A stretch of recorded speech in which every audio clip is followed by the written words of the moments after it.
జాగృతి నాయకులను అడిగి తెలుసుకుందాం. ఫస్ట్ వాళ్ళ జెండా ఏంటి, ఎజెండా ఏంటి, తెలంగాణలో ప్రధానంగా ఇప్పుడు టీఆర్ఎస్ పార్టీ పెట్టిన తర్వాత తెలంగాణ ప్రజలు నమ్మే అవకాశం ఉందా? ఏ ధైర్యంతో ముందుకెళ్తా ఉన్నారు? మరి వాళ్ళ సేన ఎట్లా ముందుకెళ్ళనుందో అడిగి తెలుసుకుందాం. మేడం, చెప్పండి, అసలు ఎట్లా ముందుకెళ్తా ఉన్నారు? తెలంగాణ రాష్ట్ర సేన మరి ముందుకు ఎట్లా వెళ్ళబోతుంది? తెలంగాణ రాష్ట్ర సేన అనే పదంలోనే ఉంది. ఒక సైనికుల్లాగా కష్టపడి తెలంగాణ రాష్ట్ర అభివృద్ధికి అందరూ కృషి చేస్తారని ఆ పేరు ఖరారు చేయడం జరిగింది. తెలంగాణ సేన అనే పదంలోనే సైనికులంతా ఉండడంతో ఏదైతే అక్క ఈరోజు చెప్పినటువంటి 5 విధి విధానాలు ఉన్నాయో అవి ప్రతి ఒక్కరికి ఉపయోగకరంగా ఉన్నటువంటి విధి విధానాలు కనుక ఖచ్చితంగా ప్రజలు నమ్మి అక్కకి బ్రహ్మరథం పడతారని నేను నమ్ముతున్నాను. అంటే ఇప్పుడు తెలంగాణలో దాదాపు 10 ఏళ్ళు అధికారం ఉన్నప్పుడు ఆమె అక్కడనే ఉంది. సో ఇప్పుడు కొత్తగా పార్టీ పెట్టి నిజంగా ఆమె మరి అధికారంలోకి వచ్చే అవకాశం ఉందా? మీరు ఏ మోటోతో ముందుకెళ్తా ఉన్నారు? ఖచ్చితంగా 10 సంవత్సరాలు ఒక పార్టీలో ఉన్నప్పుడు పార్టీకి అనుగుణంగా ఉన్నటువంటి కొన్ని రూల్స్ అండ్ రెగ్యులేషన్స్ని తను పాటించాల్సిన అవసరం ఎంతైనా ఉంది కనుక తను ఆ విషయంలో అలా జాగ్రత్త వహించింది. కానీ ఎప్పటి నుండో కూడా ఇంటర్నల్గా తను ప్రశ్నిస్తూనే వస్తుంది. సో ఆ ప్రశ్నించడం వల్ల వచ్చిన పరిణామమే ఈరోజు మనం చూసాము. ఆ పరిణామం మరో కొత్త పరిణామంగా మారి కొత్త రాజకీయ శక్తిగా ఈరోజు మనం టీఆర్ఎస్ తెలంగాణ రాష్ట్ర సేనగా రూపొందింది. ప్రధానంగా అంటే ఇప్పుడు గతంలో బీజేపీ కావచ్చు, కాంగ్రెస్ కావచ్చు, ఇప్పుడున్నటువంటి బీఆర్ఎస్ పార్టీ కూడా కావచ్చు, అన్నీ కూడా పక్తు రాజకీయ పార్టీలే. సో ఈ టీఆర్ఎస్ పార్టీ రాజకీయ పార్టీయా, లేకపోతే తెలంగాణ ఆవభావాలు తెలంగాణ కోసమే కొట్లాడే పార్టీయా? టీఆర్ఎస్ అనేది సబ్బండ వర్గాల అభివృద్ధి కోసం తయారైనటువంటి పార్టీ. చిన్న పెద్ద పేద ధనిక అలాంటిది ఏమీ లేదు. ప్రతి ఒక్కరిని ఉద్దేశించి ఈరోజు మనం చూసినటువంటి విధి విధానాలను మనం గమనించినట్లయితే అందులో ఒకటి వదిలేశారు అక్క అనడానికి లేదు. ప్రతి ఒక్క విషయాన్ని ప్రతి చిన్న కోణం నుండి చాలా పెద్ద కోణం వరకు కూడా ప్రతి ఒక్కటి కూడా ఆమె దృష్టిలో తీసుకొని ఈ రోజున ఆ విధి విధానాలు నిర్ణయించి ఎలా మన తెలంగాణ ప్రజలకి ఉపయోగపడతాయో అని చెప్పేసి ఆ టీఆర్ఎస్ అనే తెలంగాణ పార్టీని ఈరోజు స్థాపించడం జరిగింది. ఎట్లా చెప్తారు మేడం? అక్క చెప్తూ కూడా 50% మహిళలకే నేను పెద్దపీట వేస్తాను, ప్రధానంగా పురుషులంతా జర ఎన్నుకుండాలని చెప్పి మంచిగా అంటే సానుకూలంగా స్పందించింది. మీరు మహిళ కాబట్టి ఎట్లా ముందుకు వెళ్తుంది? ఆల్రెడీ 33% రిజర్వేషన్ కూడా ఆమోదం చెందిన పరిస్థితి కనబడుతుంది. రేపు మాపు అది కూడా అయిపోయే అవకాశాలు ఉన్నాయి కాబట్టి సో ఎట్లా అనిపిస్తుంది? అది ఖచ్చితంగా అవుతుందండి. 33% రిజర్వేషన్ అనేది అది ఇప్పటిది కాదు, చాలా సంవత్సరాల నుండి దాని మీద చర్చ జరుగుతుంది. అది సఫలీకృతం అవుతుందని కూడా మేము గట్టిగా నమ్ముతున్నాము. ఇంకా అక్క విషయానికి వస్తే అక్క ఒకే మహిళగా తను కుటుంబ పరంగా కానీ, రాజకీయ పరంగా కానీ, సామాజిక పరంగా కానీ తను ఎలాంటి ఇబ్బందులు ఎదుర్కొందో కూడా తనకి తెలుసు. అందుకే ఇతర మహిళలను కూడా రాజకీయ పరంగా నాయకులుగా తయారు చేద్దామని తను ఒక గట్టి నిర్ణయం తీసుకొని ముఖ్యంగా ఈ టీఆర్ఎస్ తెలంగాణ రాష్ట్ర సేనలో మహిళలకి ప్రాధాన్యత ఇస్తుందని, వాళ్ళకి ఒక పెద్దపీట ఇస్తుందని నేను నమ్ముతున్నాను. Okay, thank you sir. అన్న చెప్పండి, ఎజెండా ఏంటి పార్టీకి సంబంధించి? అంటే ఈ రకంగా అంటే టీఆర్ఎస్ పార్టీ పేరు నిజంగా పెట్టబోతున్నామని మీకు ముందే తెలుసా, లేదంటే అక్క మరి అనౌన్స్ చేశారా? ముందుగా జై తెలంగాణ. ఏదైతే తెలంగాణ జాగృతి ఉందో 2006వ సంవత్సరంలో స్థాపించడం జరిగింది. అప్పటి నుండి ఇప్పటి వరకు యావత్ తెలంగాణ రాష్ట్ర వ్యాప్తంగా కూడా కవితక్కకు అభిమానులు బ్రహ్మరథం పట్టే పరిస్థితుల్లో ఈరోజు అనివార్య కారణాల వల్ల ఏదైనా జరిగి ఉండవచ్చు. దాంట్లో భాగంగా ఒక నూతన ఒరవడిని సృష్టించడానికి, తెలంగాణ రాష్ట్రంలో ఒక కొత్త రాజకీయాన్ని సృష్టించడానికి ఈరోజు కవితక్క ఈ రకమైనటువంటి పార్టీని పెట్టడము. తెలంగాణ రాష్ట్ర సేన మహారాష్ట్రలో ఏదైతే శివసేన ఉందో, ఆంధ్రాలో ఎలాగైతే జనసేన ఉందో, ఇక్కడ తెలంగాణలో టోటల్గా తెలంగాణ సేన పుట్టేడు అంటే ప్రతి ఇంటి నుండి ఒక పిల్లవాడు ఒక సేనగా తయారవ్వబోతున్నాడు. ఎందుకంటే తెలంగాణ జాగృతి అంటేనే ఇక్కడి ఉన్నటువంటి సంస్కృతి సంప్రదాయాలకు ఒక ప్రతీక. కాబట్టి కవితక్కకు ఖచ్చితంగా మద్దతు ఉంటుంది. నేను గత 20 సంవత్సరాల నుండి కూడా ఈ తెలంగాణ జాగృతిలో అంటే దాదాపు నేను ఉద్యమ కాలం నుండి నేను ఒక ఉద్యమకారుణ్ణి. కాకపోతే మన కొమరంభీం ఆసిఫాబాద్ జిల్లా, నేను అనిల్ కొసన్కర్ నా పేరు. నేను దివ్యాంగుల సంఘం నేను కన్వీనర్గా పనిచేస్తూ ఉన్నాను. కాబట్టి ఆ నమ్మకం నాకుంది. అక్క ఒకవేళ ఈ పార్టీలో వచ్చేసి రాబోయే కాలంలో ఖచ్చితంగా ఒక మహిళ సీఎంగా అవుతే మాత్రము ఖచ్చితంగా ఇక్కడ తెలంగాణ రాష్ట్రము అభివృద్ధి పథంలో నడుస్తుంది.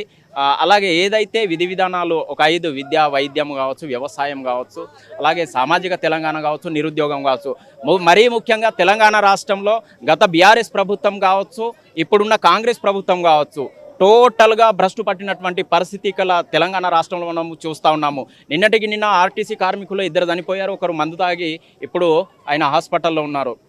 గత ప్రభుత్వంలో చూస్తే 35 మంది ఆర్టీసీ కార్మికులు చనిపోయారు. అలాగే ఎంప్లాయ్మెంట్ 91 మంది చనిపోయారు, రిటైర్డ్ ఎంప్లాయ్మెంట్. అలాగే ఉద్యోగస్తులు కూడా చనిపోయారు, నిరుద్యోగులు చనిపోతున్నారు. ఇవన్నీ చావుకు కారణము ఈ ప్రభుత్వ నిర్లక్ష్య వైఖరి. కాబట్టి వీటన్నిటికీ ఒక పులి స్టాప్ పెట్టడానికి కవితక్క ఒక తెలంగాణ రాష్ట్ర సేనగా మమ్మల్ని అందరినీ ముందుకు నడిపించడానికి, తను ముందుండి మమ్మల్ని అందరినీ ముందుకు నడిపించడానికి, తెలంగాణలో ఒక కొత్త రాజకీయ ఒరవడిని సృష్టించడానికి ఇవాళ తెలంగాణ రాష్ట్ర సేన అనేటటువంటి ఒక పార్టీని పెట్టడం జరిగింది. ఈ పార్టీ 2029లో ఖచ్చితంగా గెలుపొందుతుంది. కవితక్క తెలంగాణ రాష్ట్ర తొలి మహిళా ముఖ్యమంత్రిగా కాబోతుంది. దానికి సంపూర్ణ మద్దతు యావత్ తెలంగాణ ప్రజానికం ఇస్తుందనే ప్రగాఢ నమ్మకం నాకుంది. ప్రధానంగా ఇక్కడ బీజేపీ పార్టీ ఉంది, కాంగ్రెస్ పార్టీ ఉంది, పిఆర్ఎస్ పార్టీ ఉంది. ఇప్పుడు కాంగ్రెస్ పార్టీ అధికారంలో ఉంది కాబట్టి ఆ పార్టీని ఓడగొట్టాలన్నా ఒక ప్రత్యేకమైన ఎజెండా ఉండాలి. సో కొత్త ప్రణాళికలు ఉండాలి, ఇవన్నీ ఉండాలి. కానీ కేసీఆర్ని ఢీ కొట్టాలంటే అసలు ఎవరు ఊహించని రీతిలో అయితేనే ఆయనను ఇది చేసే అవకాశం ఉంటుంది. నిజంగా మరి కేసీఆర్ని ఓడగొట్టే సత్తా టీఆర్ఎస్కి ఉందా? ఎస్, ఎందుకు లేదన్నా? చిన్నోని నెత్తి పెద్దోడు కొడితే పెద్దోని నెత్తి పరమాత్ముడు కొడతాడట. కేసీఆర్ కడుపున పుట్టిన పులిబిడ్డనే కదా కవితక్క అంటే. కేసీఆర్ కడుపున పుట్టిన బిడ్డనే కవితక్క. ఇవాళ గురువుని మించిన శిష్యుడు అవుతున్నప్పుడు కవితక్క కేసీఆర్ని ఎందుకు మించకూడదు? ఖచ్చితంగా టీఆర్ఎస్ని అనగదొక్కి టీఆర్ఎస్ ఏదైతే తెలంగాణ రాష్ట్ర సేన ఉందో అది దూసుకుపోయే అవకాశాలు ఉన్నాయి. దానికి సంపూర్ణ మద్దతు మేము అందరం ప్రకటించడానికి సిద్ధంగా ఉన్నాం. తెలంగాణ ప్రజలు కొంత ఇప్పుడు కాంగ్రెస్ ప్రభుత్వం పైన ఏదైతే కొంత వ్యతిరేకత వస్తుందో మళ్ళీ బీఆర్ఎస్నే కోరుకుంటారు, కానీ కొత్త పార్టీ కానీ అటు బీజేపీ కానీ మరి జాగృతిని ఎందుకు కోరుకోవాలి? ఎస్, ఇవాళ ఈ రోజుతోటి ప్రారంభమైనదే జాగృతి. నిన్నటి వరకు టీఆర్ఎస్, కాంగ్రెస్, బీజేపీ. సో నిన్నటి వరకు ఏదైతే మీరు అన్న ప్రశ్న ఉందో ఖచ్చితంగా ఇప్పుడు కూడా నేను చెప్తున్నాను కదా, ఈ రోజు కూడా కాంగ్రెస్ ప్రభుత్వం రేవంత్ రెడ్డి గారు రాజీనామా చేసి టీఆర్ఎస్ వర్సెస్ కాంగ్రెస్ ఉంటే మాత్రం దగ్గర 75 సీట్లకు పైబడి కేసీఆర్ గారు బీఆర్ఎస్ ప్రభుత్వం గెలవబోతుంది. ఇప్పుడు అధిష్టానంలో సీఎంగా గెలవబోతాడు ఇప్పుడు కూడా. సో ఇది సవాల్గా ఈరోజు నేను కవితక్క తరపు నుండి ఇక్కడ నేను మాట్లాడుతూ ఉన్నాను. ఎట్టి పరిస్థితుల్లో రాబోయే కాలంలో కాంగ్రెస్ పుంజుకోదు, వాళ్ళు ఏం చేసినా కూడా. సో ఏం చెప్తారు? ఇక్కడ బయట స్పెక్యులేషన్స్ వినబడతా ఉన్నాయి. కేసీఆర్ కావాలని కవితను బయటికి వెళ్ళగొట్టి తన చేత కొత్త పార్టీ పెట్టించింది, ఒక కొత్త డ్రామాకి తెరదీసిండు.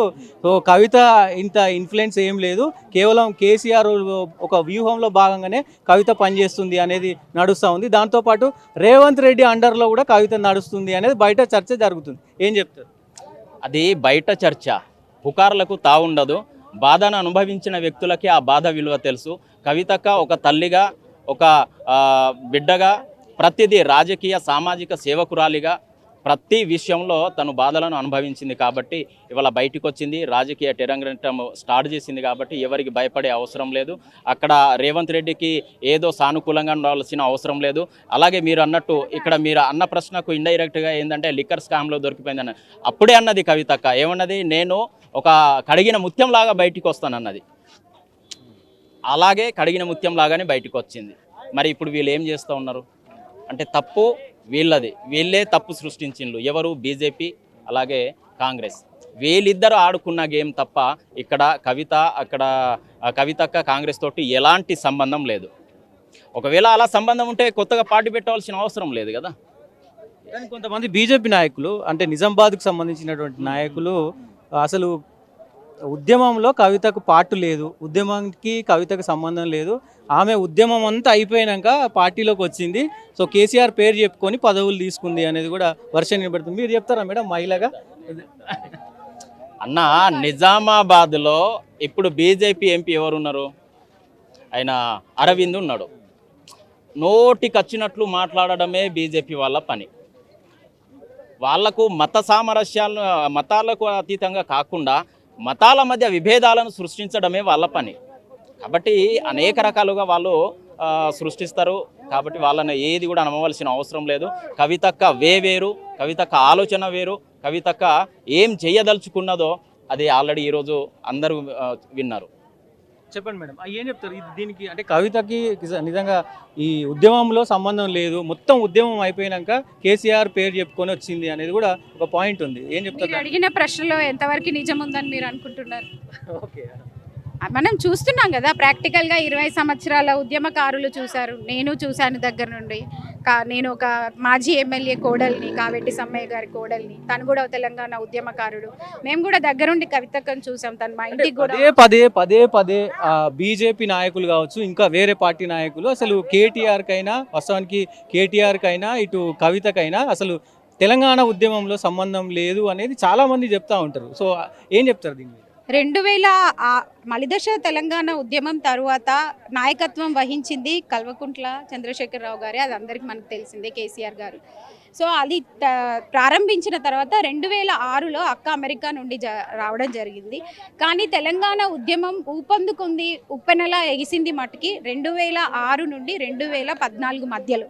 సో ఆ పీరియడ్లో అక్క ఇక్కడే ఉంది. చాలా విజువల్స్ కానీ, ప్రాక్టికల్గా కానీ, మాలాంటి దగ్గరగా ఉన్న టీఆర్ఎస్లో పనిచేసినటువంటి ఎమ్మెల్యే రిలేటెడ్ ఫ్యామిలీస్ కానీ మేము అక్కని దగ్గర నుండి చూసాం. దాంట్లో ఎంత మట్టికి నాణ్యత గల ప్రశ్న అనేది నేను అనుకోవటం లేదు. Thank you. సో ఇది ఇప్పటివరకు ఉన్నటువంటి ఈ టీఆర్ఎస్ జనసేనకు సంబంధించి జన సైనికులకు సంబంధించినటువంటి వర్షన్. సో ప్రధానంగా ఇక్కడ తెలంగాణకు సంబంధించి తెలంగాణలో నిజంగా కవితకి తెలంగాణకి ఆ సంబంధం ఉందా అంటే ఖచ్చితంగా 2006లో కల్వకుంట్ల కవిత మరి ఉద్యమంలోకి వచ్చింది. 2006లో సిచ్యువేషన్ ఏముండే అనేది అందరికీ అంటారు, అన్ని రాజకీయ పార్టీలకు కూడా తెలిసిన విషయమే. సో ఆమె తెలంగాణ ఉద్యమంలో కొట్లాడినారు. కేసీఆర్తో పాటు అందరూ కూడా, కేసీఆర్ కావచ్చు, కల్వకుంట్ల కవిత కావచ్చు, అలాగే కేటీఆర్ కావచ్చు, హరీష్ రావు కావచ్చు, అందరూ కూడా కొట్లాడిన పరిస్థితి ఉంది. సో ఈమెకు ప్రధానంగా తెలంగాణ జాగృతి పేరుట అప్పటి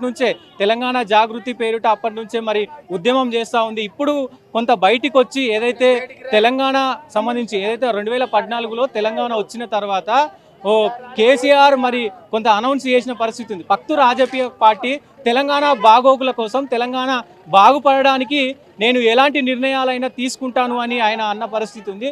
సో దాంట్లో భాగంగానే తెలంగాణ కొంత అంటే అనుకున్నంత స్థాయిలో అభివృద్ధి చెందలేదు, అనుకున్నవన్నీ రాలేదు, నీళ్లు, నిధులు, నియామకాలు అనేది రాలేదు. సో ఆ మోటోని ఎత్తుకొనే మరి ఇప్పుడు కవిత రాబోతుంది. కవిత నిజంగా సక్సెస్ అవుతుందా లేదా అనేది తెలంగాణ ప్రజలు చెప్పాల్సిన అవసరం ఉంటుంది. సో చూస్తూనే ఉండండి, ఇట్స్ యూటీవీ.